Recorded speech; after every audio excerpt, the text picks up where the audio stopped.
Okay, so I'd like to welcome Kory Ballard from Perficut and Ballard Products to the show. Hey, Kory, how's it going? Doing good, man. How are you? I'm doing really good. Thank you very much for taking the time and coming on to the Lawn Care Business Success podcast. I really do appreciate it. Yeah, I'm glad to be here, man. Excited to talk to you. Awesome. So maybe let's just get right into it and tell us a bit about yourself and your business. Okay, so my name's Kory Ballard.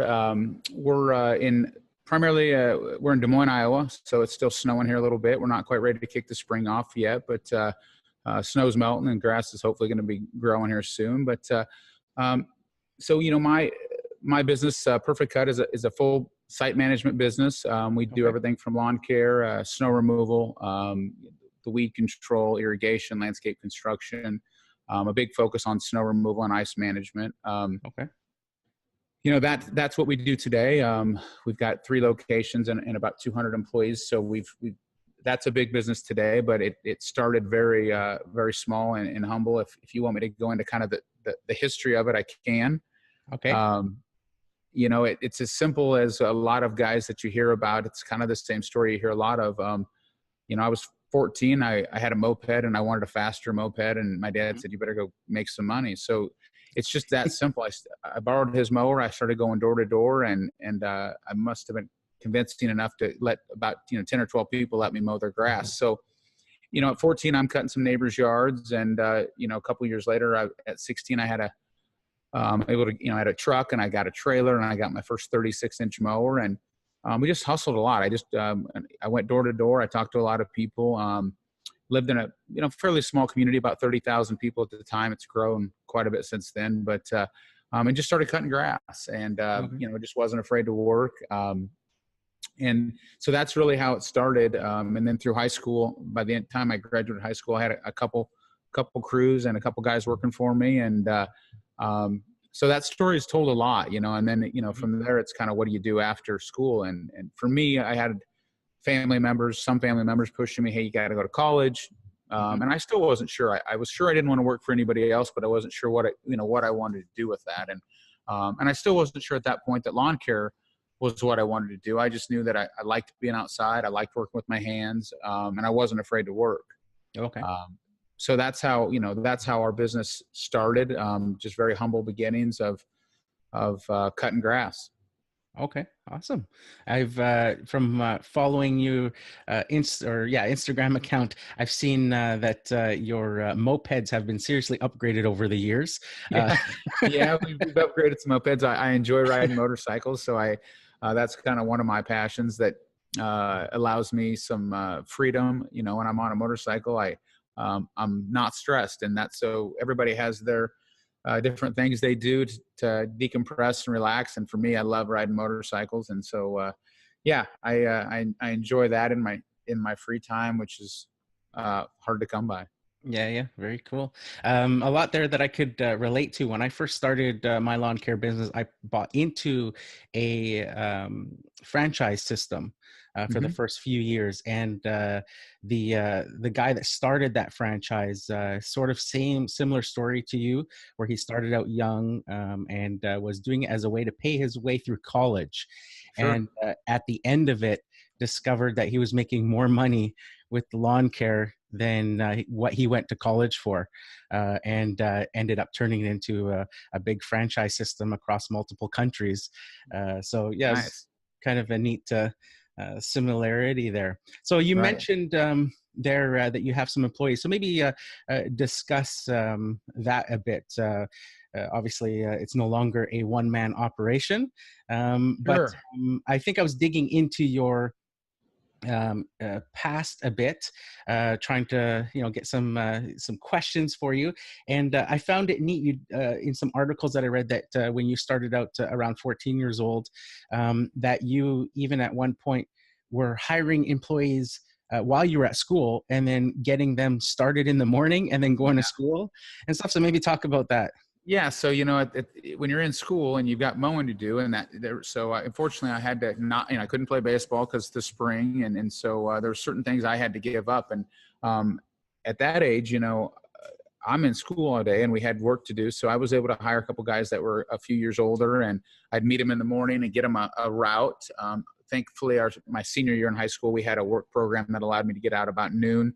So we got them going, and then I'd go meet those guys, and we'd meet up and work a lot of hours. You know, we worked till the sun went down, and that's just what we did on a regular basis. And you know, the more we worked, the more people saw us out, and it kind of just and you know, I never said no. You know, if we just took on more and more work, I think that's probably the same for a lot of guys that start up is you give me a chance to do more work, I'm going to take it, and whether we have the capacity to do it or not. So yeah, we continue to work and you know, get guys that to believe in what we were trying to do. And you know, again, in the beginning, it's just a job. You're just trying to create some money. And I had some you know, in high school, I had financial freedom, and for me anyways, whatever that looked like, I wasn't relying on my parents for money, and that was nice. I didn't save any of it, unfortunately, back then, but had a lot of fun and spent a lot of money. But yeah, so, you know, it was getting guys out and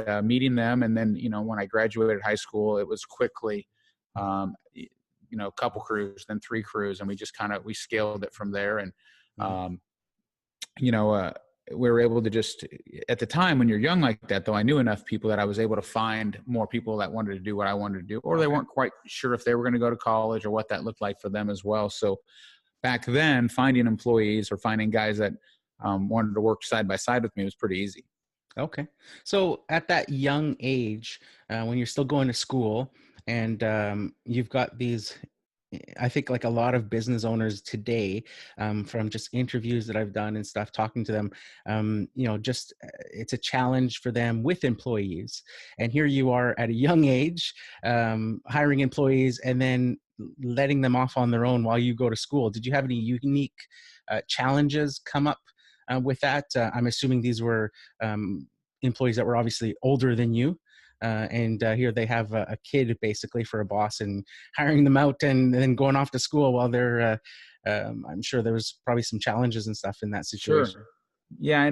And that happened then, and it happened for many years after that, you know, because when you're running a business, even, you know, at 18 and 21 and you're hiring guys much older, I didn't have a lot of challenges there. I think guys trusted me and they believed in me. I was in there working with them. I was highly motivated, still am. And I think they liked my energy, and the fact that I was in the trenches with them, and still to this day, as we can maybe get into later. I mean, I'll go out on job sites. And last year I was running a mower. We were behind, we were shorthanded.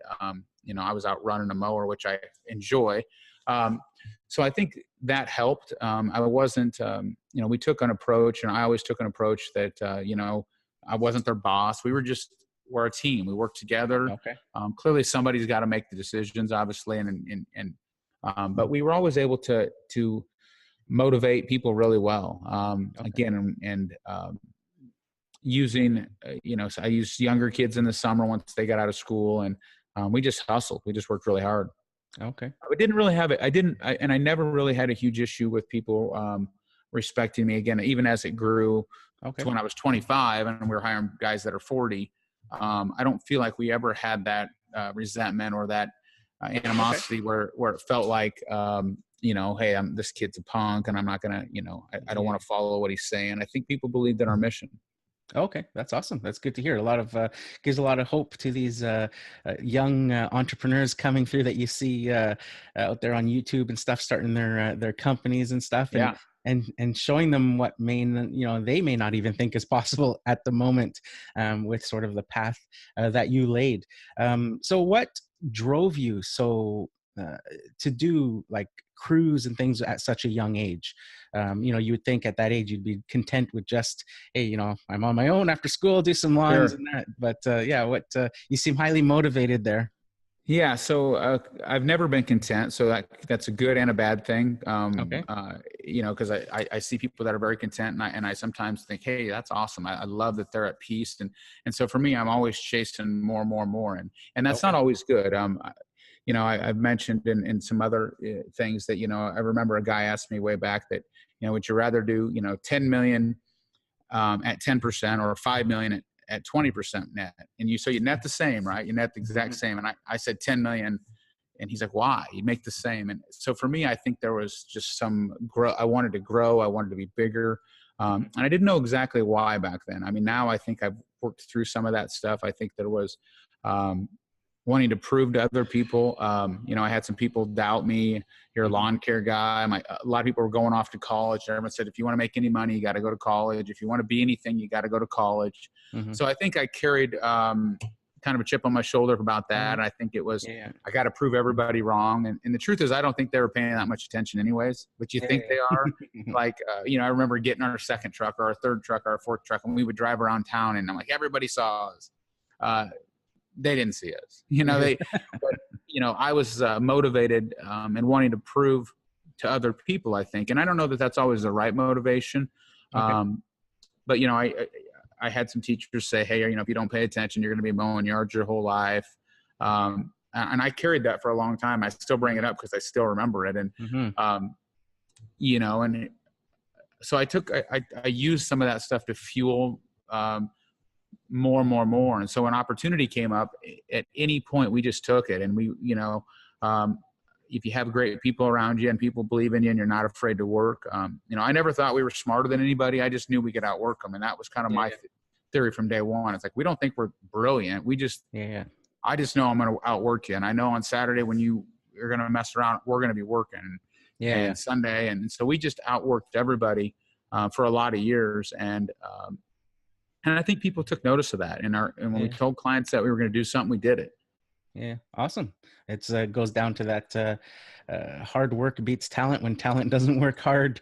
Exactly. Sort of saying. Yeah. I can relate a lot to that. The whole chip on your shoulder and stuff. I had very similar experiences going through elementary school, grade 1, grade 2.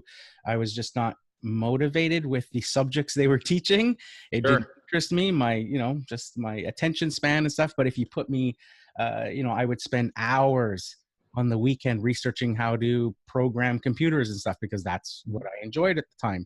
But I remember a teacher standing me up in class because I hadn't done the homework and said, you'll never amount to anything in front of everyone. Right. And that just stuck with me. To this day, I still think like, oh, look at me now. Wish you could. Yeah, no, that's crazy because it's pretty unconstructive. I get a little frustrated with that, teachers, and we're not going to get on the teaching subject, but people judging other people based on their needs. And I do some reading and I watch some certain things, and, schools, some of the most brilliant people and some of the most successful people did terrible in school. So I go back to finding your passion and what you're passionate about. And I was the same way. School, I did okay. I got decent grades. I did just enough to get through. I mean, I did just enough.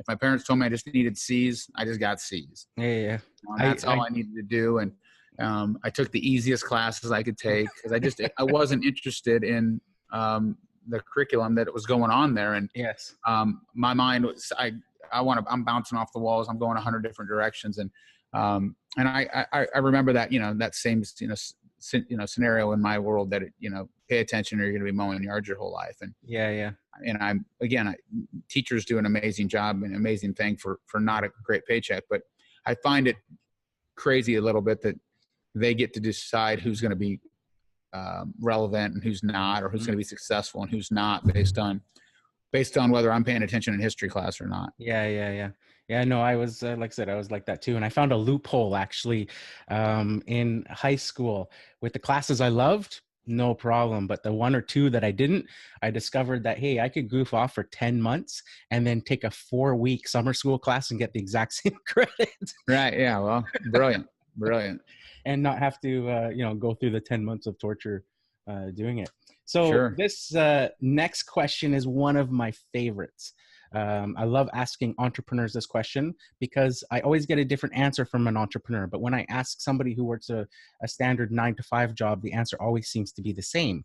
And the question is, how would you define success? Oh, boy. I think freedom. I think for me, it's a lot about freedom. I think a lot of people think that freedom is always about money. It's all monetary. And I think the flexibility and freedom to do the things that are important to you, whether that's family, church, sports, whatever your life looks like, the flexibility and freedom. I would not have ever done well in a restricted, job, a 9 to 5, a cubicle would not work for a guy like me. But I love to have the flexibility and freedom to make my own decisions and plan out my days, my weeks, my months. And so, and, to be able to give back, I think one of the things that I love about our business today is that we have provided just a great place for people to work. When somebody comes up and says, "Hey man, I bought my first new house," or, I mean, I love that like they did the work, but we're a part of some bigger things. And Yes, so sir. I love the fact that we can help others achieve their goals, and whatever they look like. For me, it's a lot about freedom, and Okay. flexibility. I think it's changed over the years, over my 30 years, which sounds kind of crazy of doing this. Yeah. Today I value my time totally different than I did, in my 20s. In my 20s, I would have told you success was maybe money. Yeah. I just needed more and more and more, and more trucks and more of this. And so I can look cool and have all this stuff.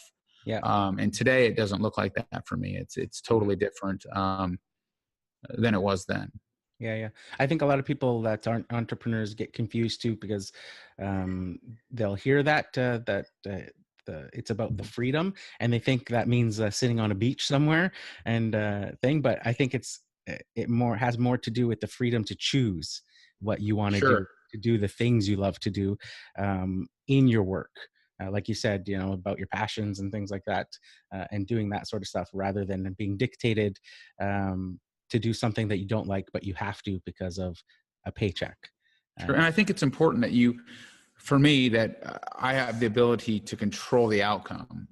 If you work at, 9 to 5 somewhere, you make X, you get a 4% raise if you do good, and you're capped. I think success for me also has the ability to control my outcome financially or whatever that looks like. And so the harder I work, I get to control the outcome. And I talk to a lot of guys, and as you do as well, and I hear a lot of, well, when I get my own business, I'm never going to be there. I'm taking vacations. And I think they've got it all backwards. They have this vision that success, they get a few crews, they get 6, 8, 10 guys, and then they're not there anymore. And they feel like they've hit they're successful now. And the truth is I work more now than ever. I just work differently. And so it's not, it's not about working less. I get that a lot. I talk to guys and I ask them why they want to own their business. And it's, as soon as I get going, so then I'm not going to be there. I'm like, wow, really? That's your plan?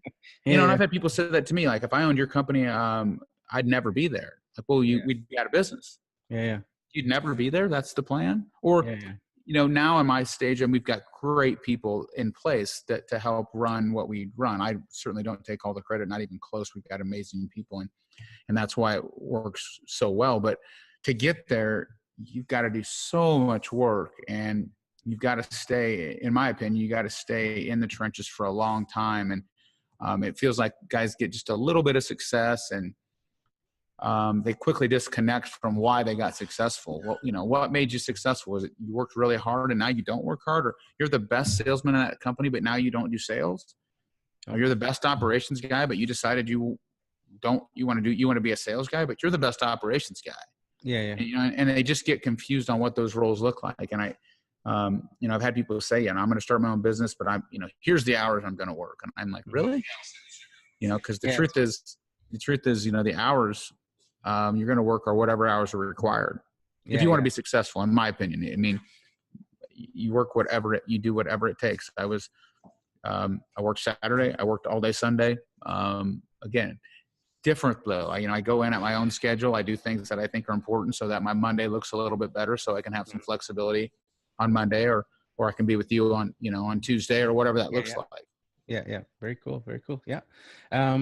So with your business, Perficut Cut, what type of equipment do you use? Now, I always ask this a question just to give people a sense of the types of properties that you're servicing. So is it pickup trucks with 21-inch mowers in the back, or is it enclosed trailers with 60-inch zero turns on them?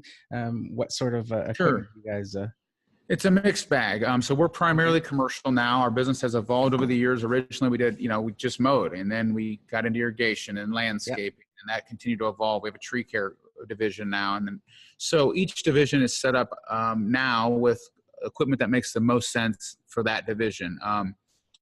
So we run, doing commercial properties. We have big equipment. Mowing. If we're just going to talk mowing, we run the Isuzu NPRs. We got away from trailers. So we run the NPR Isuzu with the Grassmaster body. So the mowers are up on the back. Okay. In our area, guys aren't required to have CDL to drive those. The visibility is good out of them. The turning radius is good.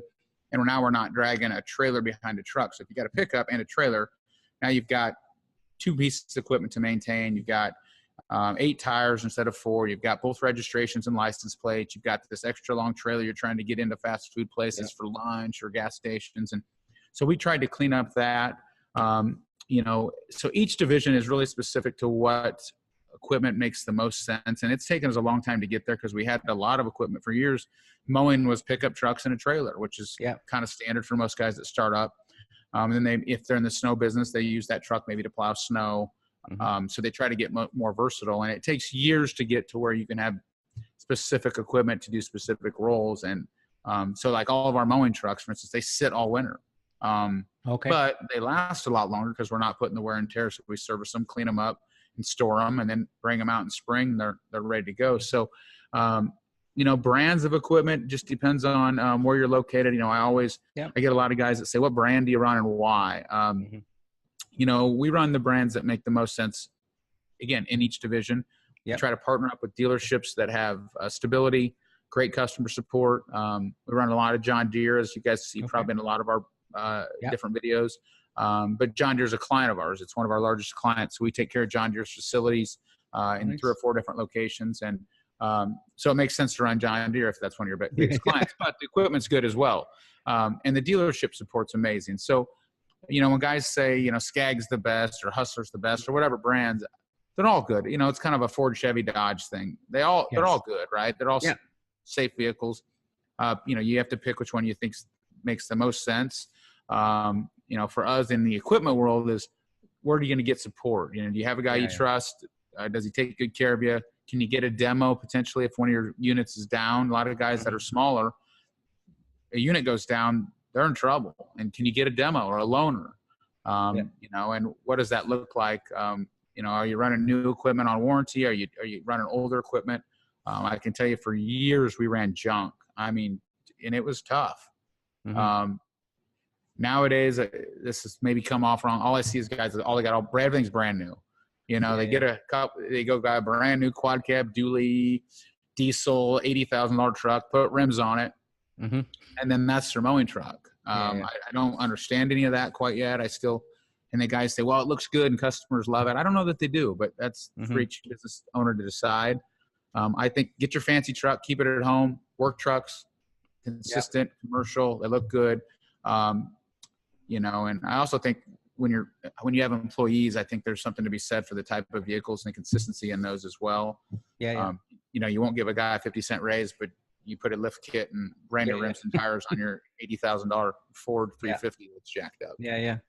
No, it's I shared the story in a previous podcast about when I was with that franchise company. There was a guy that was also a franchisee as well, and he talked about doing snow removal for his clients, but he was just going and shoveling their driveways, working in the dense sort of cities, driving, going to shovel their sidewalks and driveways. The problem was that he ran an older truck for his lawn care business, and it was only 2-wheel drive, and he couldn't get around. But his wife's SUV was a Mercedes SUV, so he's like, he would take the SUV, but he would park around the corner and walk to his clients because he's like, I don't want my clients seeing I'm driving a Mercedes SUV.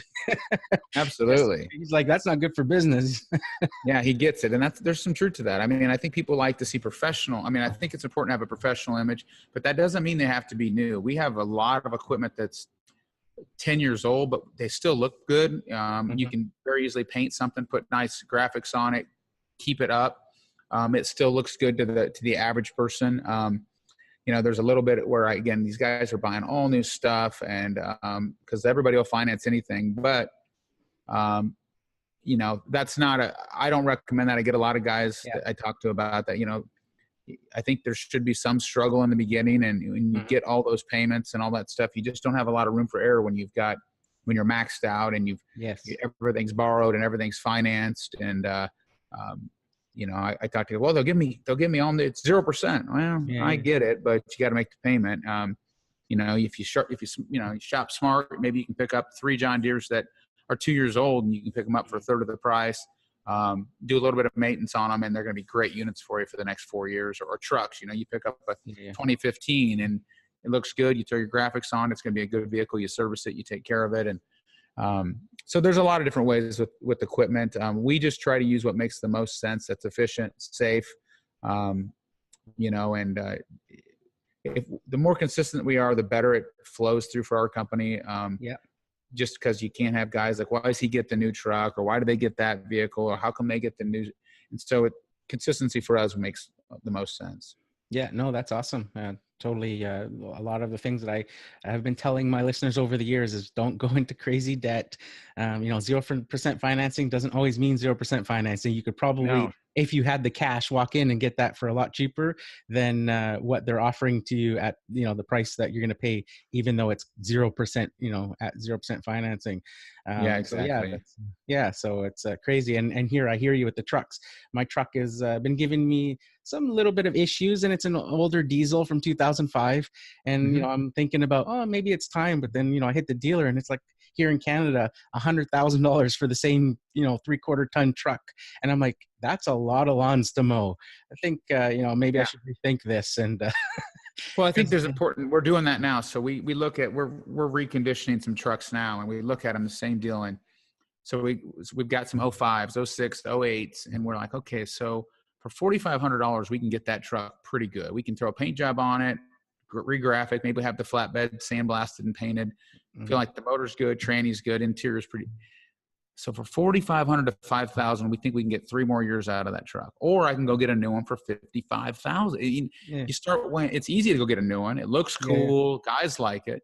Yeah. But you can fix a lot of vehicles. And if you stay on top of them, I think that our plan has been to put more, like, you're going to spend $5,000 on that truck? I'm like, yeah, I think we are.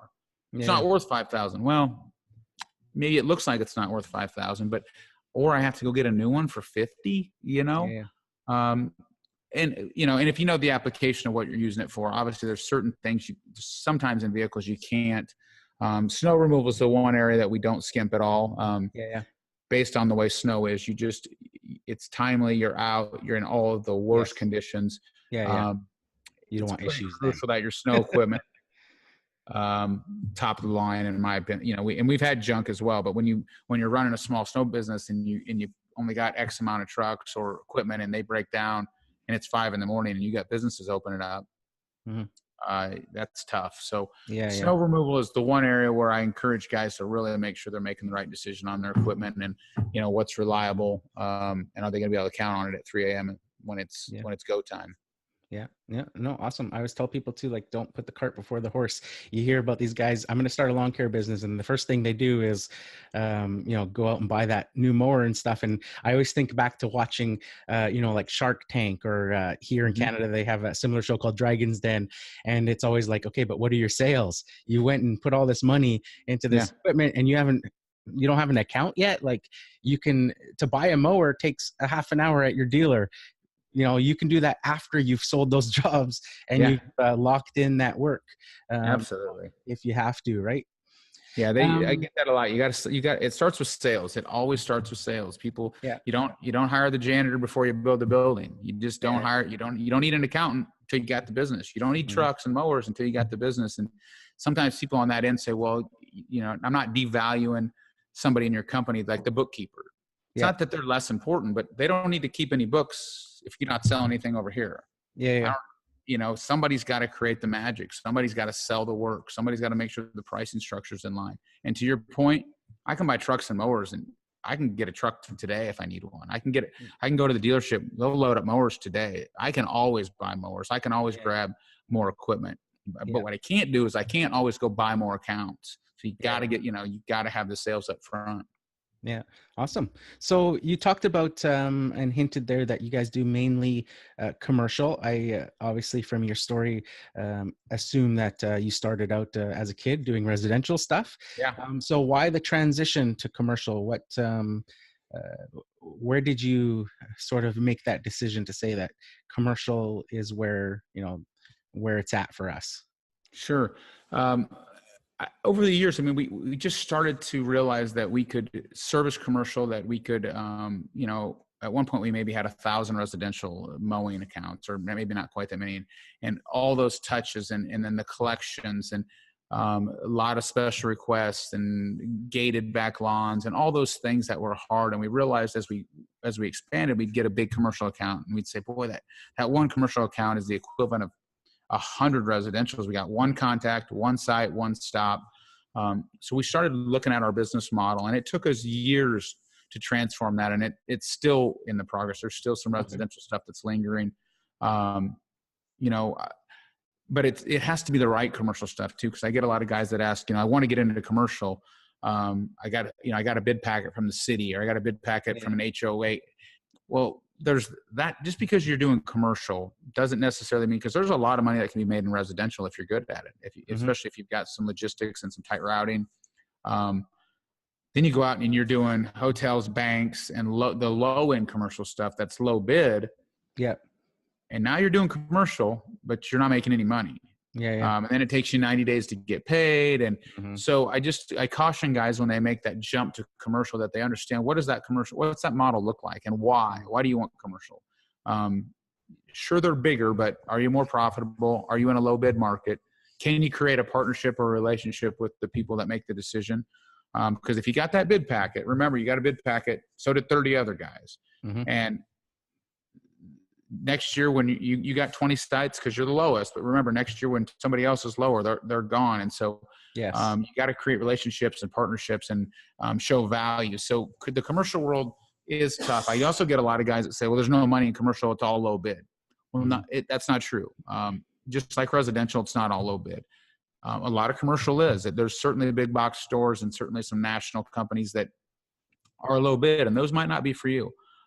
But I think all of us, or at least in my case, we did a lot of we have to do some of the low bid stuff to continue to kind of hone our game in, figure out where we're good at, understand our pricing matrix, understand our values of how long does stuff actually take us to do, so that when we're prepared to take on a better opportunity, we have some accounts that took us 3 or 4 years to get.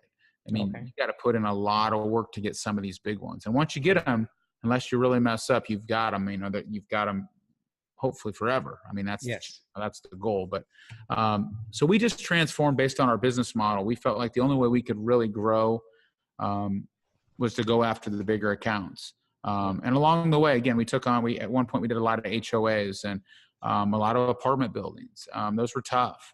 And we chased a lot of money. I know a lot of guys ask, their cash flow struggle, and they chase them a lot of money. That's no fun either. If you're out doing work and you're not getting paid, you might as well go fishing. You might as well go do something else. It's a tough deal. And we used to have those. We had a meeting every Tuesday, and we would go through our AR, and everybody owed us money. And, but they're a good customer. Well, why are they on our 120 then? If they're such a good customer, why haven't they paid us in 4 months? And well, they're great. We know they're a great customer. We make great money. I'm like, but we ain't got paid.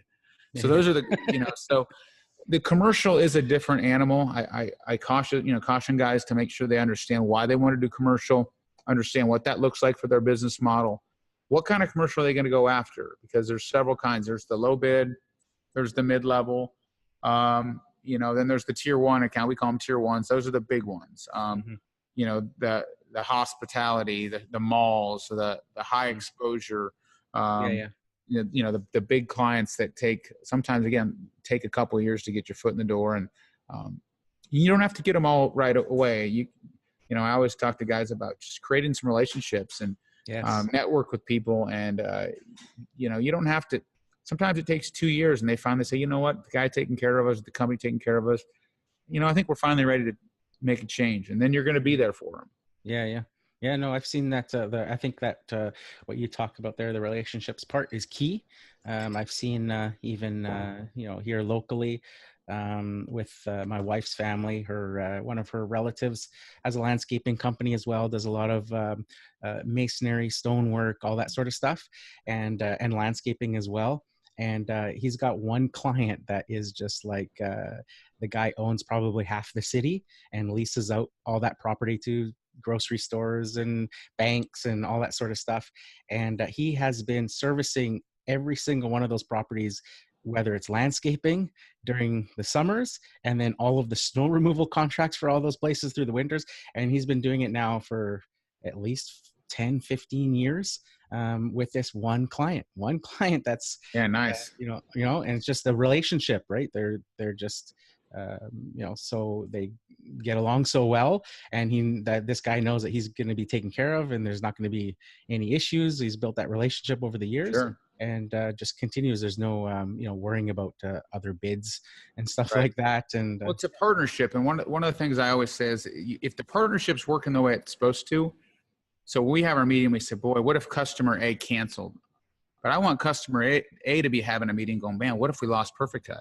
So like in that situation, you want both of them to think, man, this guy really takes great care of me. I hope he never goes out of business. Hope nothing ever happens. And he's at the same time going, boy, I hope he never finds another vendor. So you both got to be in an equal partnership. It can't be a dictatorship. It can't be. And if it's like this and you're getting taken advantage of, you have to try to figure that out, because that happens as well. We've been in those cases where we've done a ton of work for one client, and we realize that they're taking advantages. We're low bid. They're always asking for extras. They always want to negotiate the bill. They pay late. That's not a partnership. Yeah. That's somebody winning in the deal. And so you have to kind of straighten those out and figure out. And sometimes you just got to be willing to say that this isn't working. And we've done that a lot in the last probably 5 years. We've went to clients that we've had a long time and said, hey, there's going to be a price increase, or here's what's going on and here's why. And I think if you can tell the story right, they might not be happy and you might not have their business, but they'll at least respect you enough to say, hey, you know what? We've been taking care of you for a long time. We certainly appreciate the business, but we're going to have to make some pricing adjustments for this account to make sense for us. We'll give you a 60 or 90-day notice. We're not just going to leave you, but starting, April 1, here's our new prices. If this doesn't work for your business model, understand, but it also doesn't work for our business model. And I think if you handle that professionally, you can get through a lot of that. And, I also caution guys to doing things for free. My best customer, I do stuff for him all the time. I don't even charge him. Well, if it's your best. Why are you doing stuff for free all the time? If he's your best customer, doesn't he value your time and services? It's okay to do some stuff to add some relationship in the beginning, but then what happens is they start to expect things for free. And then when you start charging, well, you always did that for free, right? You always edged for free. You always pruned in the fall for free. Well, now you can't, that relationship's kind of screwed up.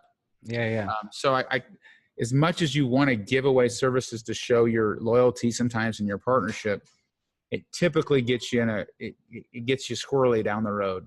No, that's some great advice there. So this next question is one that I love asking entrepreneurs, and it's probably the question that gives people the most pause for thought. And that is, share with us a time you struggled in your business and what you learned or did to overcome it. That is a tough one. I think over the years, I've struggled a lot of different times. As it grows, you lose touch with, the first thing I think for me was quality. I had to realize that I'm one guy, I'm one dude. I can't be everywhere. So as you grow your company, you have to have some level of comfort. And this is hopefully doesn't sound like I'm accepting less than perfect work, but you have to realize that you can't be everywhere. So if you want to grow a company, you have some level of expectations. Now, this is the standard operating procedure. This is how we expect things to be done. But if you have to be okay with it not being done exactly the way you would do it yourself. And that's a challenge. I think for me in the beginning, that was certainly a challenge. And watching the way some of my equipment was taken care of was challenging for me. I used to let it get to me really and struggle there. I think as our business has grown though over the years, I think there's been several times that I've tried to figure out where my place is best at. Where am I most valuable? Okay. Am I valuable in the operations? And not just doing, because some of the things that I like to do as we grew, I no longer do. I loved buying the equipment. I loved doing the marketing. Turns out I'm not the best marketing guy. Maybe there's a better marketing guy. Maybe when I buy equipment, I buy it kind of on instinct and I don't negotiate maybe as well as somebody else. So I think I've struggled with trying to figure out where am I suited best? Where am I most valuable in my own operation? I think it's crucial for people to be honest with themselves. And I think it's an ego thing. I'm the man, I own it. I make all the calls. That ain't true.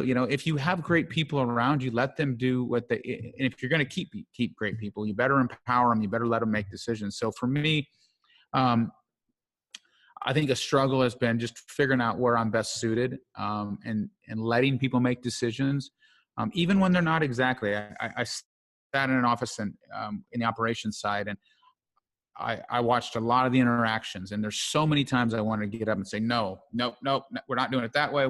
Nope, stop him, stop them. But am I going to run it all? I might as well get rid of everybody and just run it myself then. And the truth is you have to let those things happen. So, my experience has been, I can pull a guy in after and say, hey, I heard what you did there with those crews. What were what's your thought process on that? Well, if I do this, it's going to work out better. I'm like, oh, maybe that makes sense. Or, hey, tomorrow, if that situation happens, why don't we try it this way? See if we get any better results. But you have to kind of let go. And so I think a struggle for me, don't know if I'm answering your question exactly right, but a struggle for me has been letting go, letting people that you put in place, let them make decisions, even when they're not exactly the way you want them to be. And realize that you can't fight every battle, man. You just got to pick your battles. Otherwise you're not going to grow. You're not going to be happy. Your people aren't going to be happy. And then they're not going to make decisions either. Because if every time they make a decision, oh, here comes Kory. He's going to, how about this? I'll just make no decisions. Kory, what do you want us to do today? Yeah. And then you have no freedom. As we talked about earlier, you can't be gone. You can't go on vacation or work on other businesses or take your kids to the doctor's, anything, because they're waiting for Kory to make a decision. Because everybody's scared because it's not going to be the right one no matter what they do. And so you have to, a struggle for me again was letting go and letting people make decisions. And as our businesses continue to evolve, I think is just, trying to figure out where I can be the most valuable in my company, and taking the ego out of it. You got to take the ego out. And that's a challenge because most of us business owners think we've got all the answers. And truth is, I've got people that are better than me. I mean, they just do. They're better at what they do. They're more in touch. And I think it's also important, and I hope this still answers this, either be involved or don't be involved. I think it's really counterproductive if you have a staff meeting every Tuesday and you just show up once a month and you start sprinkling your brilliance, right, or your ideas, but then you leave and then you don't follow through. So I think it's important that either you're involved or you're not involved, because as business owners, a lot of times we want to tell people what we want done, but we don't follow through or see how the process works, or we don't even maybe understand that that there's a little more to it than that. Like, we do it this way because, and so I think and I did that for a while. I would go to the production meetings and they would have an agenda, and I'd screw the whole agenda up by telling them how I thought this whole thing's supposed to go. Okay. And then they'd have another meeting without me. Yeah. And I'd even been asked to not be in the meetings, and that hurts. I mean, they've said, hey, our meetings are more productive without you. Yeah. And like, wow, really? Yeah. So that's a lesson to just sometimes you got to get out of the way. If you hired the right people, it goes back to, did you put the right people in place? If you didn't, then you got to make changes anyways. Yeah. But if you did, then you better be willing to let them do what they need to do. And if you don't, then you're not going to keep them either way, because they're going to feel so micromanaged and unimportant that they'll have to do something different. Yeah. No, I think that's a definite struggle to go through. I think a lot of people starting out in lawn care business, or any business for that matter, wear all the hats. They're the Yeah. accountant, they're the marketing, they're the website designer. They go out and do the work. They're the customer service rep. They're the salesperson. But it's like that saying, "Jack of all trades, master of none." Master of And none. spreading yourself too thin, and recognizing when you want to, if you truly want to grow and get to a point where you're building a big company like that, you have to step away from those areas that you are not the most productive and don't have all the answers. And like you say, put that ego aside and go, okay, you know what? I dabble in website building, but maybe, that's not the most efficient use of my time doing that, and just hiring Sure. to do that sort of stuff. Well, and I think it's important there, and just to think about, do where you're most valuable, not what you enjoy the most. And I think that's again, I kind of mentioned earlier, if you truly are you're wearing all the hats as an owner, but you're just the best sales guy. You are truly, your business, you tell a great story, people respect you, you're honest. If you're the best sales guy and you say, yeah, I'm no longer doing sales, I'm doing the office work. I've seen that a dozen times or more. Mm-hmm. You're the best sales guy. So you hired a sales guy and you're doing office work. You could have got somebody to do office work. You should be out, and so I think it's, as businesses grow, I think it's really important to find where your time is best spent. Are you the best marketing guy? Maybe you can build your own website. So how much time are you going to be spending building your own website, and not, whether you're the sales guy or maybe you're the operations guy, and not out in the field? So you saved $5,000 on your website, but you didn't check on your crews for 3 weeks. Yeah. I mean, it's that balance of trying to figure out where you're most valuable. And I get a lot of guys tell me that they don't understand the value of their time. I don't understand that. It's like, well, I just did it on a Saturday. It didn't cost me anything. Mm-hmm. It cost you Saturday is what it did. It cost you 8 hours that you could have been doing anything else. So I struggle with that. And as we talk a little bit later about products, when people say, I can just make my own. And I say, well, yeah, but it's $200. You're right. You could make your own. You could spend 2 Saturdays and get a welder and you could save $200, or you can buy one for $200 and you can work on your business. And I think it's important that guys understand their time, and as they grow, when do they hire that first admin person, or that first salesperson, or the first operations person, or when do they go from 1 crew to 2 crews, or 3 to 4? But honesty is key in this deal, because I see a lot of guys that are really pretty brilliant, and they can't ever get over that hump because they got to control everything, and they run 2 or 3 crews forever, and that's okay if that's your goal. But they want to grow, but they don't want to let go of anything. No, that's some great advice there. This next question that I have for you, I would normally ask my guests is, in what ways do you market your business? Now, you've been in the game for a long time, since you were 14 years old. You've been, with boots on the ground, doing it every day, after school, during school, all sorts of stuff. You've had crews. Now you're running this Perficut company with multiple crews at your disposal. So what would be your number one marketing tip for guys that are getting started? Is there any one thing that's worked best over the years? Has it just adapted over the years to different ways of doing it?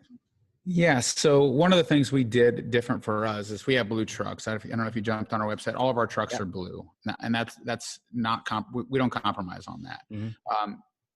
So I think it's always been important for us. There's a lot of landscape companies have white trucks, and some have different. But so it was for us. It was about building a brand. We used to get a lot that, God, I see your trucks everywhere. The truth is, you didn't see us any more than anybody else. You just noticed us. 14 white trucks went by you, but 2 blue trucks went by you, and both of those caught your eye. So I think for us, the marketing's always evolved, but one of the things for years, I mean, we had a wash guy come in 3 nights a week, and we washed our trucks, and I'd hear this all the time, man, every time I see your stuff, it's clean. So when it was very small, it was about just having clean trucks, clean employees, and looking professional. As it's grown, and again, it's grown, way past where I thought it would be. We've got great people in place now that handle our marketing, and now it's about telling a story and letting people know who we are and why we're different. because if we just really dumb this down, we just cut grass and push snow, right? Plant some trees. And so does everybody else. So what we try to do is tell people what we are, why we're different. And we let our people tell our story. We try to hire the best people that are going to represent us out in the world, where they say, man, that's a good egg. That guy's a good dude. And I saw him at a soccer game, and he represents Perficut in an amazing way. And I saw him at church. I saw him wherever. So I think it's important. Our marketing has been a lot of organic.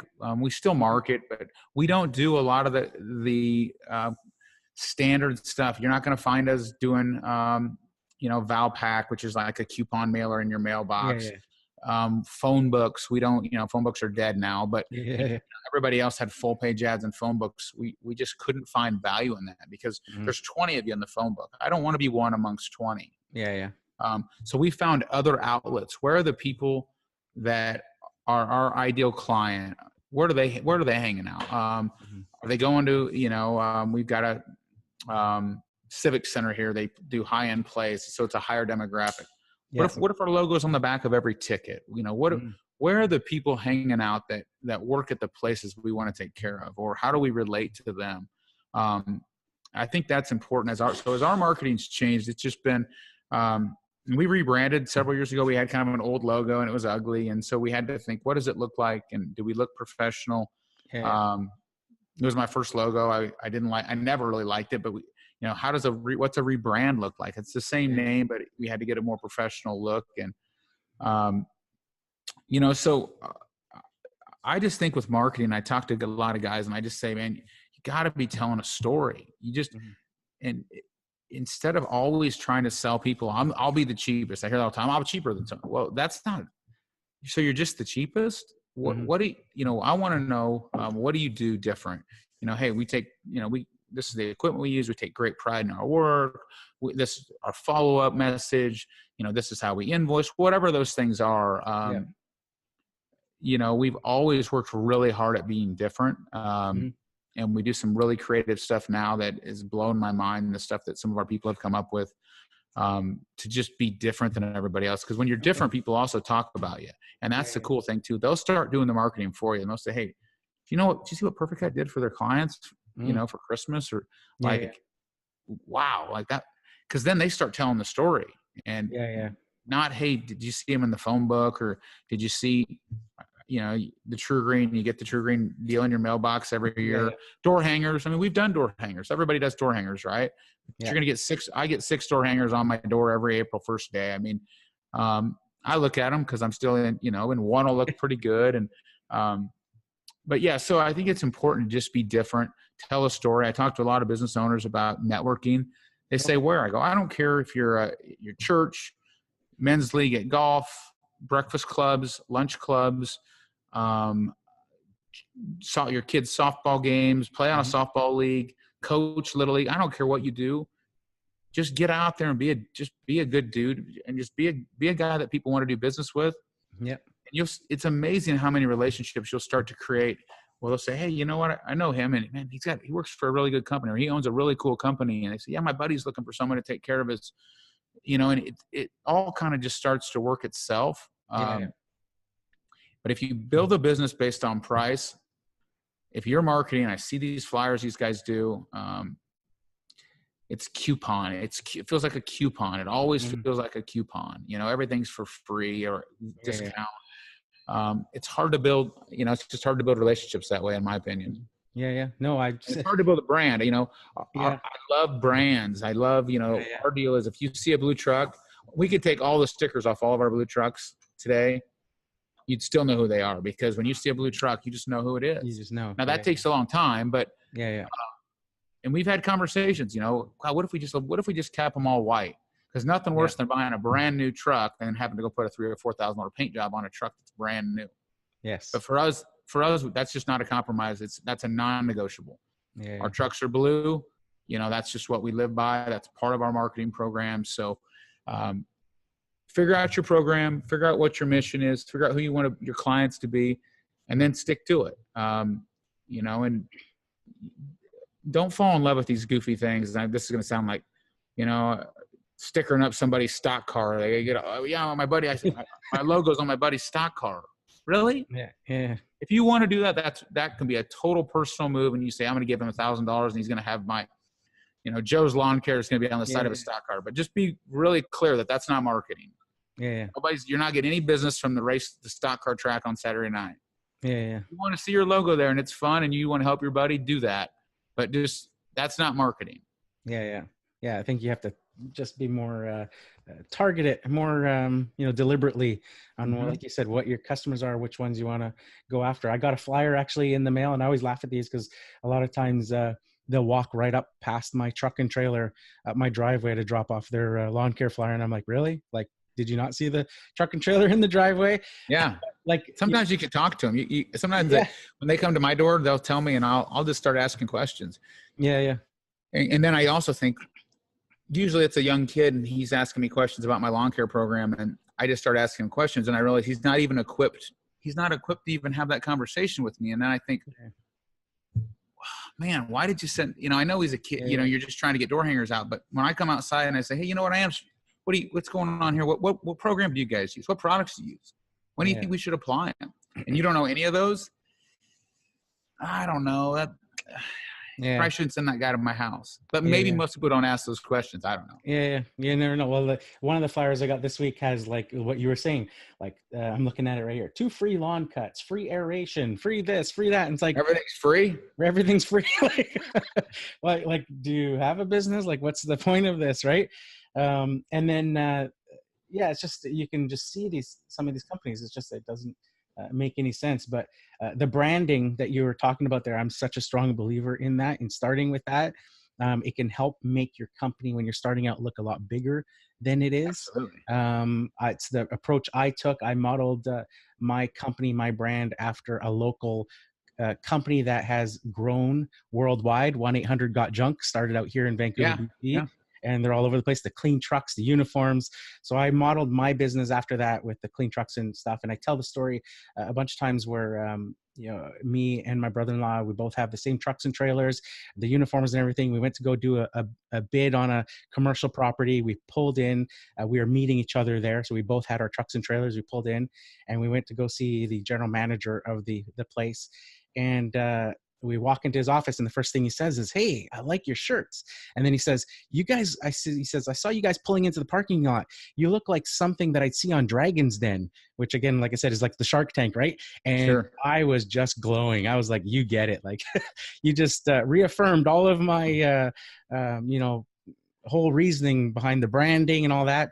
And then another story I tell is going to do a quote for somebody.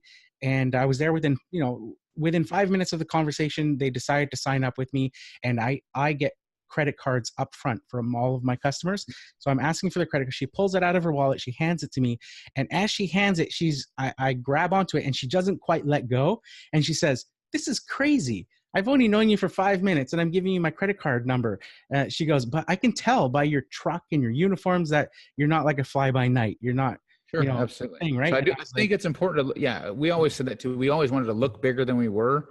Yeah. It's, look the part, look professional, and emulate those companies that you want to be. Just because you got 3 trucks doesn't mean you can't be professional. You doesn't mean they can't match. Doesn't mean, again, they don't have to be new. You can throw on a cheap paint job. You can throw on some graphics. And I think it's important. I think it's really important to do that. And, back to your, the free coupon guys. Here's the truth, in my opinion. Well, here's my opinion anyways, is if you have to give everything away, then you're not marketing at all. That's easy. Okay. The guys that tell stories, get out, network, have professional trucks, professional uniforms, respectful relationships, network. They don't have to give all that stuff away for free. Now, I know you got to start somewhere, and sometimes you got to get your foot in the door. So it can be a little counterproductive at the same time there, but that's not a company. A lot of those guys just create jobs, and that's not a company, and there's a big difference. Yeah. A lot of times I think I tell the story because, like you said, in the beginning, you're doing that stuff. You're, a lot of times lowballing and stuff to get those clients. But, you can only do that for so long. And, come tax season, you find out you could have worked at McDonald's all year for, with less time invested for probably the same amount of net profit that you've made at the end of the day, with less headaches and stuff involved too. So you got to be very careful. Absolutely. With giving away stuff. So I want to transition to your second business. So I've just got one question left for Perficut. And that is, what are your future plans or goals for Perficut? So where are you guys at now? How many crews and stuff? And so we've got 3 locations, just around 200 employees. We're about a $20 million company. I don't say that to brag. I just kind of get to wrap your mind around from a moped to 20 million. Yeah. Our goal is to continue to grow. So we're in 3 markets: Des Moines, Iowa, Omaha, Nebraska, and then Cedar Rapids. So we're in 3 markets now. The 2 smaller ones, the 2 other ones are much smaller. Our headquarters is in Des Moines. I'm not involved now with the day-to-day like I was. I've been focused on the Ballard side, much more on the product side. Again, because we've got amazing people in place, and I've got a business partner that I trust, and he's in a great spot there to manage the day-to-day. And it was a little distracting when I'm trying to do both, and you can't do either one of them really well. So our goal is to continue to grow and grow in a way that makes sense. It's not just about numbers. It's not just dollars. We look at who are the clients that we'd love to have in the next 3 to 5 years. How do we get them? What does that look like? Okay. So we have some financial goals, but they're not just, hey, we want to do 2 more million and 3, because you can get there a lot of ways. Our deal is, what clients do we not have, and how do we get them? Okay. And what would that look like if we had them? And so we're going to continue to grow. We're going to continue to try to hire the best people out there and continue to build brand. I don't know if we'll open up a 4th branch, but we've kicked around some other opportunities. We'd love to be able to continue to scale it. But in order to do that, you got to have some really good systems on the back end. And that seems to be where we're spending a lot of our time now, is on our systems, our back end systems, making sure that we can make that happen, because that's the challenge. Okay. We can always sell. We're great at selling. But at some point you got to execute. Yeah. Awesome. Okay, so I'd like to just transition now to Ballard Products, your second business. So what made you want to start a lawn care or landscaping product-based company? Yeah, so kind of on accident in a weird way. Okay. So originally, the first product that we ever built was our Easy Gate. It's a gate assist. It's it's been out 20 years. I know that because our 20-year patent runs out this year. So if you're going to go copy me, you certainly can.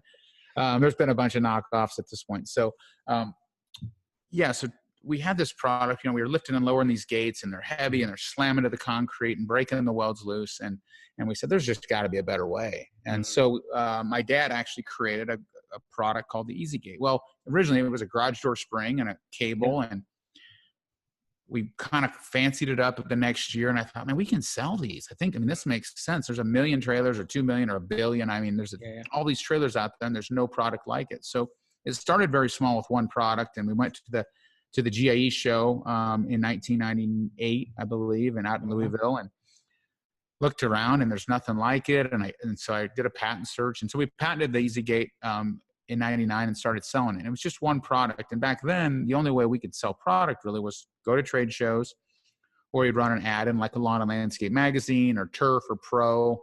I'm not sure if all those are still out anymore. Magazines, as we know, have kind of died. And so we did and I did a trade show circuit, and I'd go around, and but it's expensive to travel, hit trade shows, to hit several thousand people. And so it really started with just one product. And as we did that, we kind of came up with some other products that we used every day in our business. And we kept thinking, well, man, this makes our business better. We'll sell these. And that's really as simple as it was. And so for probably 10 years, we had, 5 or 6 products. We sold them. You had to call us. Didn't have a website back then. So you had to call us. We would sell them to you, box them up, and ship them. And just a very simple business model. And, at some point in there, we started to grow it a little bit more. I had a full-time sales guy and a warehouse guy, and we were being sold through some distributorships, and they were getting them out to a lot of people. And I didn't do a lot with it. Cause again, I'm spending all my time on Perficut. I've got this Ballard business over here. That's kind of just a hobby is what it felt like. And I wasn't sure what I wanted to do with it at all, really, to be honest. And it was hard to advertise. It was hard to market. It was expensive to go out to the GIE show and get a booth. And, and at that point, trade shows had really started to, late, 2008, 2009 trade shows, the economy had changed a little bit. Trade shows were dead. The last year I was there, it was, I was at the GIE show, and it was, I can't remember the attendance. I want to say it's 4,000 or 5,000, and now it's over 20 again. But, so we just had this business, and we weren't doing much with it. We had some great products. We also had created some relationships to be distributors for some other products. And so that's what we did for many years there. And in 2014, I was either going to shut it down or I was going to do something with it. I had to kind of one of those back to just being really honest and saying, hey, what do I got here? We got some cool products. We got some great partnerships with some distributorships that make some really neat products that we use in our business every day. And I was confident that we had great products because we use them. Everything I sell to this day, we use. So I test them, I use them, I know they work. My name's on it and my face is out there all the time. So I've got to make sure that, I got to halfway know what we're talking about here. And so, that was where we were at in 2014. And so I met with a couple people and Jason, who just left here, who does our creative marketing. I met with him and another guy and said, hey, what do you guys know about Facebook? What do you know about, what's this Instagram thing? I'm not quite sure. Can we market? Can we buy? And what do we, and so at that point we set up a website and, really just kind of went gung ho on trying to figure out how do we show our products to all these people? And I don't do anything halfway. So when I'm in, then I'm totally in. So it's been a crazy progression in the last 4 or 5 years. We're over 85 products now. And, so with social media, we were able to tell a story and I was able to show the products, kind of gritty. A lot of people say, oh, your commercials aren't that good. Well, they're not commercials. We shoot them with an iPhone. I shot some with real cameras and lighting, and they felt just like that, a commercial. Instead, we get out there and we just show you how they work in the field. And I think people relate to that. Like, hey, that makes sense. I see what that guy's doing. I have that same problem. So we shoot kind of a really low budget, gritty, out in the field, show you how show you how we use the product, show you how the products work. In the last couple of years, I've continued to partner with some great people who I'm finding all these guys that have great products and they don't know what to do with them. So that's been kind of a new avenue. People are like, hey, I built this. It's amazing. I don't have any resources. I don't really know how to manufacture it. I don't know how to sell it. And so we were able to take it and say, hey, you know what? Let's partner up on that. I can get that made. And so it's expanded, for anybody that, hasn't seen us on a million times on Instagram or Facebook, but we're on there a lot. Some people unfollow us because we're just like overwhelming. But we're just trying to, we have a lot of stuff we're trying to show, but, we've got trimmer racks and blower racks and gas tanks and mower straps and power lockers that lock your mowers down and easy gates. And we've got apparel and mowing shoes. Tons of stuff that, the new Darwin grip that's doing awesome. We just launched a product last night called the X Blade that's sold like crazy last night. I don't think we've ever had a response like that, but so we have all these products that are just, we think makes sense for the lawn and landscape, lawn care guy, landscape guy. And primarily we sell to the smaller guys. We don't sell to the Perficuts of the world. We sell, to the majority of guys that got, 3 to 5 crews, owner operators. They care about their equipment. They care about their guys. They see value in quality equipment. They bought the junk that you can get and they want good stuff. I think, they see that we use it. So, what's cool, I think, about our story is we're credible. I get to show you guys how it works on all my trucks. I get to show you that blower rack that I sold you. I got 2 of them on every truck, and that's what we use every single day. You have a built-in research and development. It is, and that's kind of nice. And it's the credibility, and so I get to share my experience. And one of the cool things I've been doing, one of the products we just came out with called a garbage goat. It's just I was out mowing last year. We were shorthanded. I was mowing. I got trash everywhere. I didn't know where to put it. I'm like, man, there's got to be a better way. So I still love getting out in the field because when I'm out in the field, I can see what's going on a little bit and think, man, is there a better way to do this? And Yeah. I'm creative enough in that aspect that I can at least go to someone and say, hey, you know what, is there a better way to do this? I'm watching our guys load or unload, or I'm watching this and I see our tools, they're all unorganized. Why don't we make a tool rack that does this? You know, and then you can kind of start brainstorming. You get some guys together, and I've found that the best information comes from the guys that use the stuff every day. Like, hey, what do you like? Yeah, would it be cool if I did that? I'm like, yeah, that would be cool. We can do that. So yeah, that's, you know, I spend most of my time now on the Ballard products line. I'm excited about it. I love getting to show cool products. I love talking to people about it. One of the cool things with our Instagram account, especially, or there's 2 Instagram accounts, but a lot of guys send me questions, probably a lot that you see on your is as well. Like, hey, you know, my gym in Ohio, and I'm struggling. I don't know if I want to go out on my own. I got a full-time job still. I'm mowing on the side. When do I take the leap? Or, hey, I got 2 crews. I'm struggling. I have no time with my family. I don't know when to. So the whole part of the business is, I mean, we sell products. Yes, that's what we do. We sell a lot of really cool products, but we get to help a ton of people too. And we try to show some lifestyle stuff, try to do some inspirational stuff on our Instagram to keep guys motivated. You know, and it's fun. It's a lot of fun. I enjoy it. Yeah, very, very cool. And a lot of neat products that you guys have. Just that garbage goat. I was looking at that and going, how like brilliant. It's so simple. You know, basically a rectangle garbage can with a mail slot style lid on it. That and I just thought, like, that's brilliant. You've got a magnet on the bottom so you can mount it onto mowers if there's nowhere to hang it. You've got hooks, optional hooks that you can use to hang up clothes. You can put your garbage in there without the worry of the wind blowing it back out while you're mowing and, you know, chasing it down the hill or whatever. I was like, so simple yet brilliant. Thank you. That was one of my last year. I had trash in the cup holders. I had it on the floor. I'm like, this is crazy. And, you know, and these mowers, some of these mowers have them behind the seat, these little bags, and they're all ripped. And I go, man, there's just got to be a better way. And it took us about a year to bring that.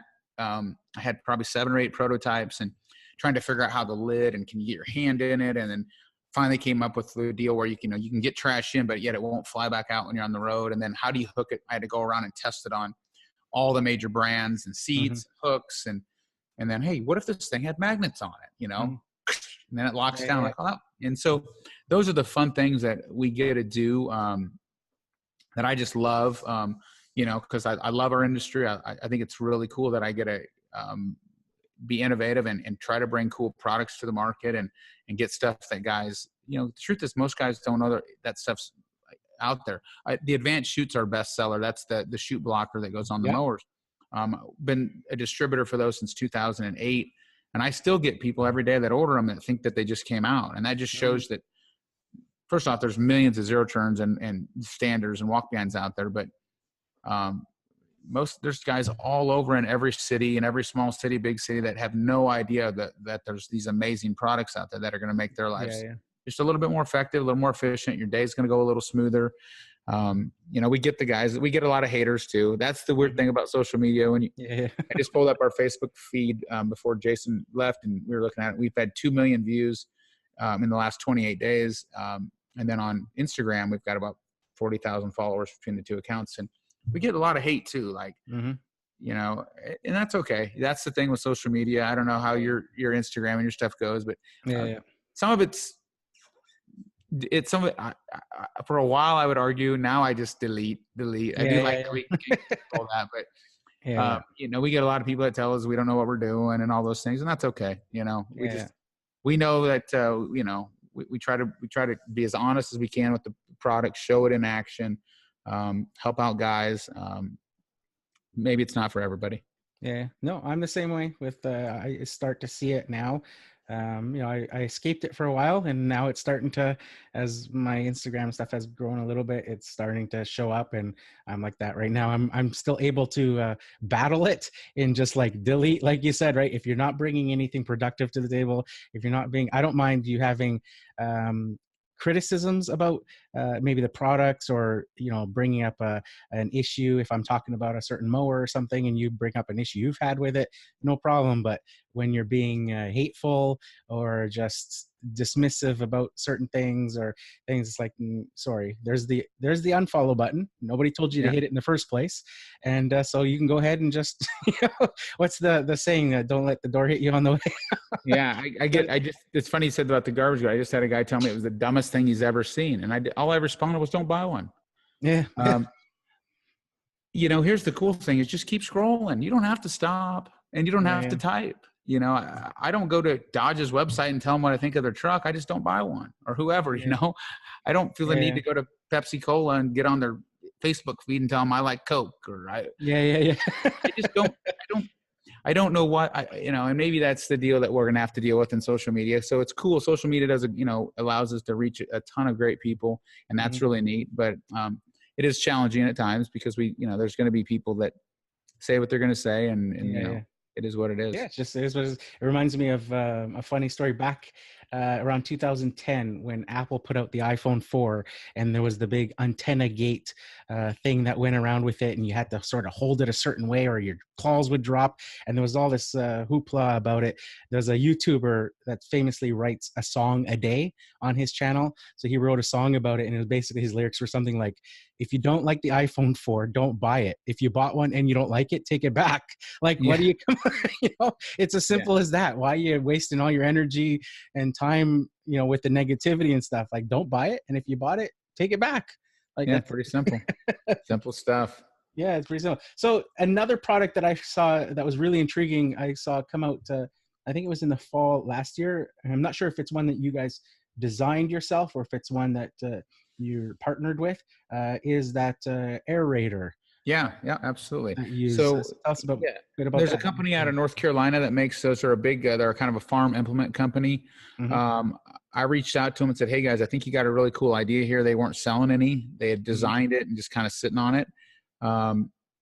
And we were able to help them make some design changes to it. We actually are making some more changes to it now with an added weight kit. If you want to get a little bit more weight over the tines, you can. And we're looking at maybe being able to make it work on a few other brands of stand-on mowers. But yeah, it's just, if anybody's done aerations and the Ryan or any of the walk-behinds, that's just, it's a tough job. And so this allows you to basically, it's like a sulky behind a mower, and you're able to ride on it, aerate. It's fast, it's efficient, it's easy, and there's no maintenance on this thing. It's really pretty simple. Some guys say, again, I can make my own. Well, get going, get your welder out, get going. But we've done a lot of testing on it, though. It's a really good unit, and sold every one of them that we had made last fall, and I could have sold a lot more. We sold out of what we just weren't sure, will people understand the idea?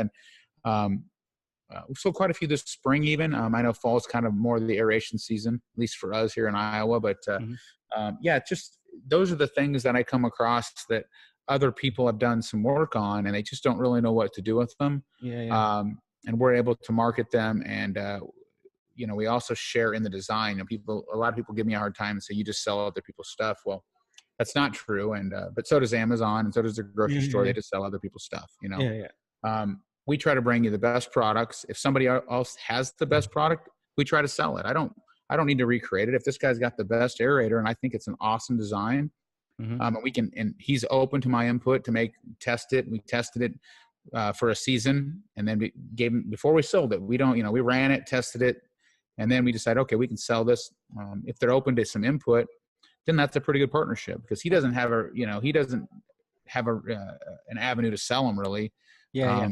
And so those are the partnerships I really like, when we're able to get involved with people on their cool products. And we're getting a lot more of those coming to us now. I mean, there's about every day somebody sends me a picture of something, and I wish I had the time to go follow them all, because we've got 3 or 4 new products coming out in the next month, and then we've got maybe 4 or 5 slated for fall that I really like. I got some really fun stuff, but I tend to get ahead of myself.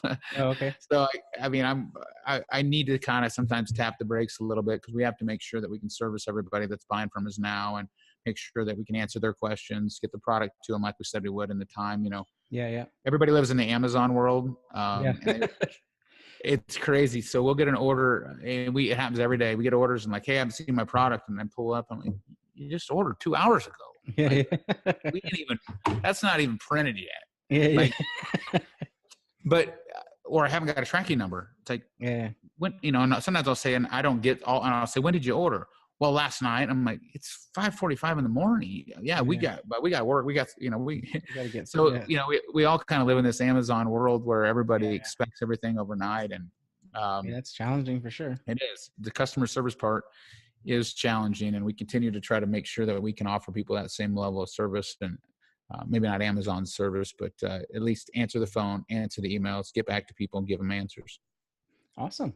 Yeah, that aerator looked very neat, because I thought another thing where I thought, hey, that's pretty brilliant, because you have walk behind mowers that were probably the king of the hill 10 years ago or so, and still a lot of people still buy them, but a lot of people going to stand-ons and thinking, but I've seen so many guys hanging on to the walk behinds as it's a paid off machine, it's done well, and we'll just keep it as a backup now. Yep, absolutely.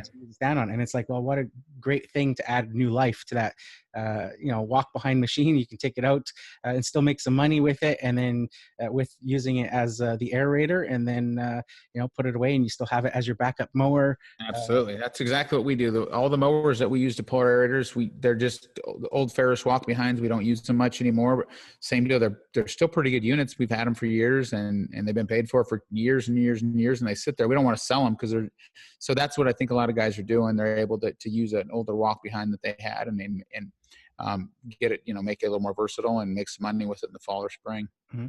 So if somebody's ordering products from your site, do you guys only ship to US, or is it worldwide? Is it depend on the product?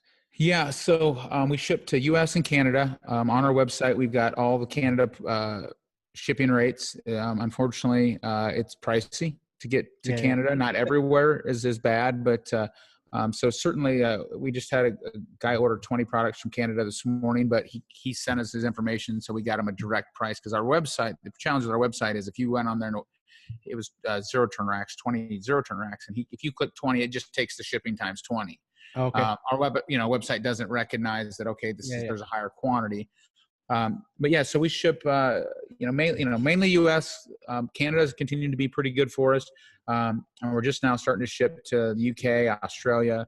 But again, it's pricey. It's, you have to, a guy gets a $50 Darwin grip and he has to pay $175 to get it there. That's the challenge, but they have nothing over there like the products that we offer, which gets my brain spinning too. Like, I gotta get over there. I was just thinking, like, any plans for we can't even take care of what we can't handle. We're maxed out, but I see, it's like, God, there's nobody over there making racks or doing anything cool. Like but yeah, we get a ton of requests. Like, man, I'd love to have this product over here. And but Canada's been good for us. Again, we ship quite a bit of product up there, and cool. The challenge is we don't have any good distributors there, or it's the shipping. That's usually where we get into a pinch. And it's tough. My favorite is the product, but the shipping is tough. Yeah, my favorite is being Canadian myself and living only 8 minutes from the Washington border. I'm about 2 hours 2 hours north of Seattle, just across the Canadian border. And I'll order something online, and it's free shipping within the 48 states. And I'm only 8 minutes from the border, and it's going to cost me $200 to ship just to get that. It's like you need to find a friend that lives 8 minutes away, ship it to their house. Yeah. The problem though do that. And the problem though is that with a lot of it, because it's work related, then crossing the border with it opens up a whole other can of worms. Like a fee or some sort of. Well, you have to go through you can't even go through the regular border line. You have to actually go to the commercial side and declare it, and you have to have an importer's number and all this stuff. And it's like, it becomes very a lot of red tape. I'm sure. I remember once ordering a bunch of stuff. And I didn't know, and I tried to go through the regular border, and they're like, oh no, you got to go through the thing. So I literally spent 4 hours, and in the end I had to pay them $10. That was all it was. Wow. It was so much paperwork, and I was like, are you kidding me? You just wasted like all day for $10. Like, that's all. There's 20, let me go. Yeah.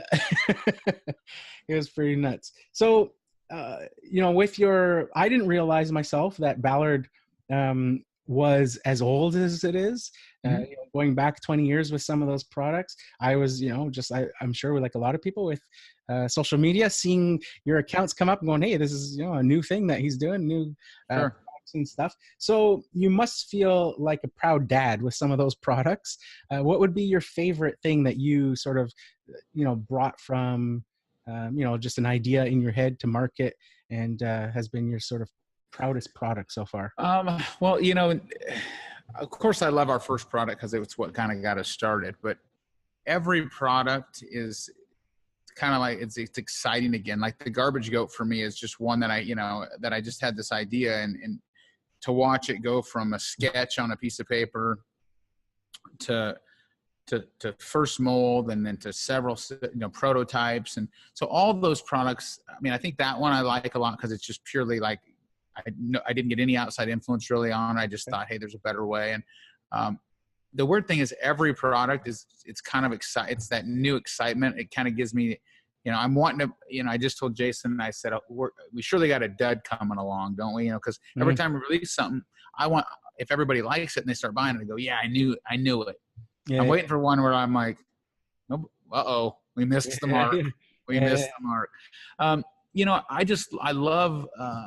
I love when guys send us pictures of their trailers and their setups, and they tell me how great it's going. And, I guess I don't have necessarily like there's certain products. I love what we're doing. I love talking to people. I love providing products. I love providing awesome customer service. I answer the phone. I get this all the time. It's kind of crazy. So now my phone's been blowing up, and because my phone forwards to here. So if you call our 1-800 number, it forwards to me. And people are like, I'm talking to Kory, like the guy on all the commercials. I'm like, yeah. They're like, I thought I was going to get somebody else. I'm like, no, it's me, man. I got. Yeah. And so it's funny to me that it's still weird to me that, and people are like, really? I'm like, no, really. Yeah, you're talking to me. What do you got? How can I help you? And people are like, I can't wait to tell my buddy I called and you answered. And like, well, if your buddy called, I'm going to answer too. Yeah.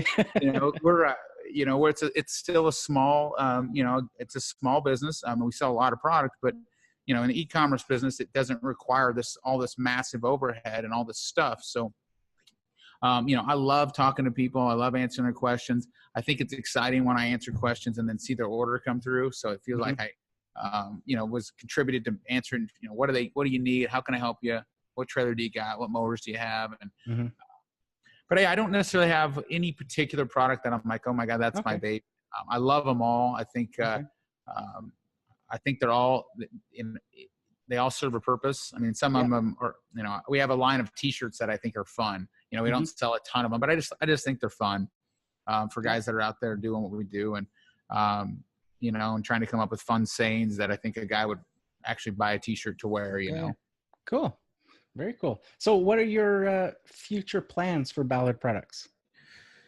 We're just going to keep growing it. We're going to keep trying to find great products. Our tagline is innovative products. We're going to keep trying to find awesome products that make life better for lawn care and landscape guys. And we're also working on some snow product. We have a shovel now. We have, I've got some new snow products that will be released this fall. I just think that we want to take our experience and over the 25, 30 years and try to come up with better products. And better ways and solutions for guys. That's what it really boils down to. And so, I know at some point I won't be able to probably be the face for all of that. I have to be realistic that I can't be, and I'm not an expert in everything. We're working on our own line of some seed and a few other things. I'm not a seed expert, but I got a guy who is. And so it's similar. It's very similar to a lawn care landscape business when you start up, you can't be an expert in everything. Are you a lawn care guy? And you do the fertilization and weed control. Do you install hardscapes? You can't be an expert in everything. And so the Ballard thing for me is just, we want to continue to grow, continue to bring great people, great products, despite the haters on there. And we're just going to we're going to keep doing what we do. And I had a guy this morning told me I posted too much. I just said, unfollow me. So, we're going to keep doing what we do. And I think most people, most of the feedback's positive. I think a lot of people like what we're doing. And there's new guys like you and I starting up every day, lawn care companies. And and looking for great places to get their gear. Unfortunately, most of the brick and mortar, lawn care shops just don't carry the accessory. They want to sell mowers and equipment, but they don't carry the things that are going to make these guys, days go a little bit better. Yeah. And I think that's a missed opportunity from a lot of these dealers too, if they, had some of that stuff on there, but they don't. The other thing that I find unique about your situation, like I said, is that you're running that lawn care company as well. You have that resource to test those products. And so many times as a lawn care operator, we'll be using something, and I hear it all the time from people that it's like, obviously whoever designed this has never been out in the field. They've never, right. Run the thing, right? So that's a very unique position for you to be in, to know what it's like, putting your hard-earned dollars into something that's putting money to feed your family, or to buy that moped and get that, whatever their motivation is. So that's very cool. So it's just a very unique position that you're in, and I can see how the success will come from those products because of that. Down to the last two questions here. Okay. So the next question here is one of my favorites as well, and it's basically just share your best piece of advice with somebody wanting to start a lawn care company, but I want you to come at this from the perspective of, this is somebody that it could be a family member or somebody's son that and you truly only want to see the best for this person. You want to see them succeed, and they come up to you and they say, "Hey, Kory, I'm thinking about starting a lawn care business. What can you tell me?" I think I'm going to be brutally honest with them. Just like I'm going to make sure that they're willing to do the work. And first off, I want to know, are they passionate about it? I'm going to ask some questions. Why is this the industry that you want to be in?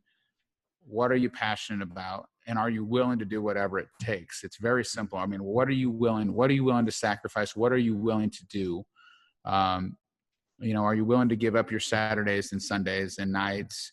Are you willing to sign on the paper? Because if that doesn't go well, they take your house or whatever that looks like. I mean, I still sign on a lot of documents. If this goes bad, they take my stuff. So I think it's important to first, ask why. I want to know what drives them, and then I also want to know what their goal looks like. What do you see, if this goes the way you plan, what's the model, and what's the 3-5 years, what's it look like? If they tell me that in 3 years I'm going to be out of the field and I'm going to be on the beach drinking Corona, I'm going to tell them I'm just going to say that this isn't going to work for you. And I hear that a lot. In 5 years, I'm going to be hands off. Yeah. Okay. Well, what's that mean? What's hands off mean to you? Does it mean you're not on a crew, or does it mean that you're on a cruise ship and you're not paying attention? So I think, and I get a lot of people that say, "Hey, can I meet with you? I want to talk. I'm thinking about starting my own business." And I ask a lot of those questions, like, why? What do you mean why? I want to start my own business. I don't want to work for so-and-so anymore. Okay, well, what's the plan? Well, I don't really have a plan yet. I'm just sick of working for so-and-so. And what does that mean? I also really discourage partnerships in most cases. My best buddy and I are going to go into business together. Why? Yeah. He won't be your friend anymore, by the way, but because, those are tough. And I've watched a lot of them go bad, and I've been able to navigate one really well. But you have to, it's like a marriage, what happens is people's lives change, and this guy has kids and he wants to not be there. And this guy thinks he does all the work, and he thinks he's the smart one. And so I just really think, the long answer to that is understanding why you want to do what you want to do. What are you passionate about? And what are you willing to do? What are you willing to do for it? Because if your answer is, I think I'm willing to work 50 hours a week. Nah, like, just go work for somebody else. Are you willing to work 70, maybe 80? Are you willing to work on 4th of July? I mean, we worked on 4th of July last summer. Yeah. Everybody we worked on 4th of July. It had been raining. I was at the office. Are you willing to work Sundays? I was at the office all last year because we had some situations with some people. We were understaffed. I was there almost every Sunday. Every Sunday that we worked, I was there. 30 years later. So are you willing to do whatever it takes?